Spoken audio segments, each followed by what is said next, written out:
the core of leadership is making great decisions. In fact, many people believe that decision making is at the core of what it means to be a leader. And yet the research is really interesting as well. Higher levels of emotional intelligence mean higher levels of decision making or better decisions. So today let's explore that connection. Why is it that people who have greater emotional intelligence make better decisions? And if that's the case, then how do you build your emotional intelligence so that we're all making better decisions?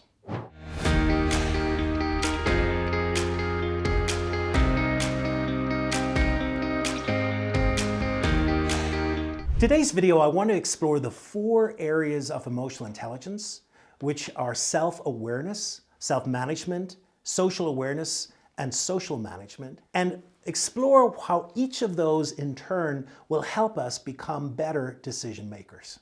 Recently read a book called Wharton on Decision Making. And in the midst of that book, they tried to expand a situation that had happened back in the 1990s when the Bearing Bank collapsed with $1 billion of debt. And most of it was caused by one employee who had made some terrible decisions. And what was fascinating is they explored the culture within the company, and they explored some of the things that led to those bad decisions, which eventually led to collapse of the bank. Number 1 was overly emotional decision making.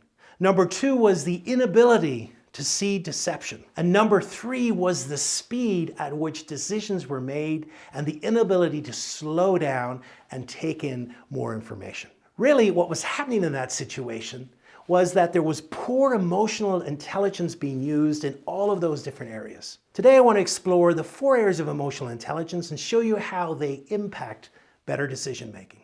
Self-awareness is the first area of emotional intelligence.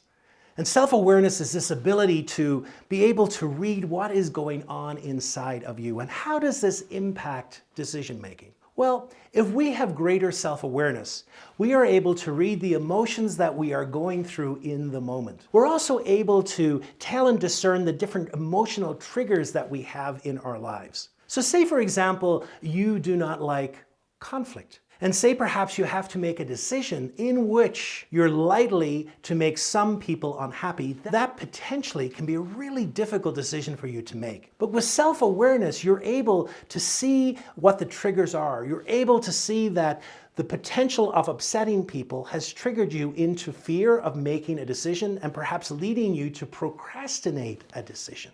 The more self-aware we are, the more we're able to look and examine our behaviors and see them for what they are. And the second area of emotional intelligence ties into that, and that is self-management.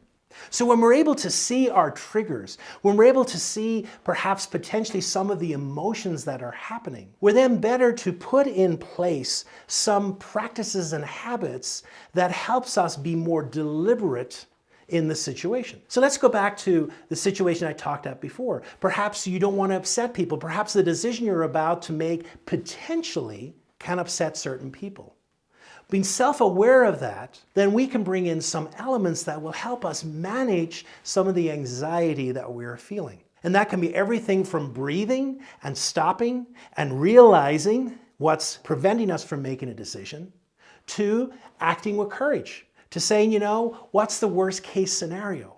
Or I've made this decision before and the backlash wasn't as much. Or maybe I need to make this decision in the moment and I just need the courage to do that even though there may be a backlash. The stronger our ability for self-reflection and self-management, the better able we are to make more powerful and effective decisions. The third element of emotional intelligence is social awareness. It's the ability to read others in the moment. Now, remember I spoke about the situation in Barings Bank where people were not able to read the deception of the employee who had deceived them with some of the decisions they'd made? Well, one of the elements of effective social awareness is the ability to read, for example, emotion expressions in the faces. We know that when people are trying to hide certain emotions, that they display potentially micro expressions, which with training, we are able to read. And so therefore, people with higher emotional intelligence have the potential as well to weed out deception and to better read the room. Another thing as well is when we're collecting data for decision making as well, and say perhaps we're in a room and we're having a discussion. If we are expert readers of people, if we've really taken the opportunity to look at the body language, what's being said but what's also not being said in the room, it will give us wonderful data as we try to come to the best decision in this moment. And the final area of emotional intelligence is social or relationship management. It's this ability to relate to others. And when it comes to decision making, very often what we have to have is the ability to get input from other people so that we have all the data. Now, we've already talked about nonverbals and verbals, but part of being really good at social interaction is putting people at ease. Sometimes people don't like to tell the truth, especially if the truth might be uncomfortable for other people. Maybe there's something going wrong. You need that data. You need to know what's happening. And so therefore, people with high emotional intelligence have this ability to help people in conversation to draw out what's within other people so that you know everything that's working and potentially not working, that you know what everyone is thinking so that when it comes to making a decision, that decision is the best it can be.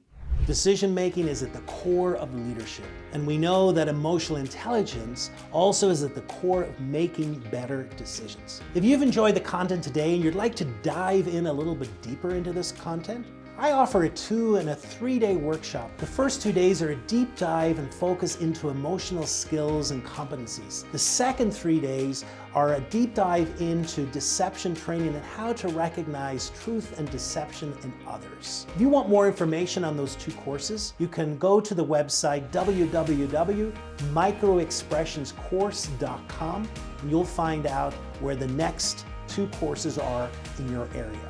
And then finally, if you've enjoyed this video, I also invite you to watch the next video, which looks at self-awareness and how we're able to develop it.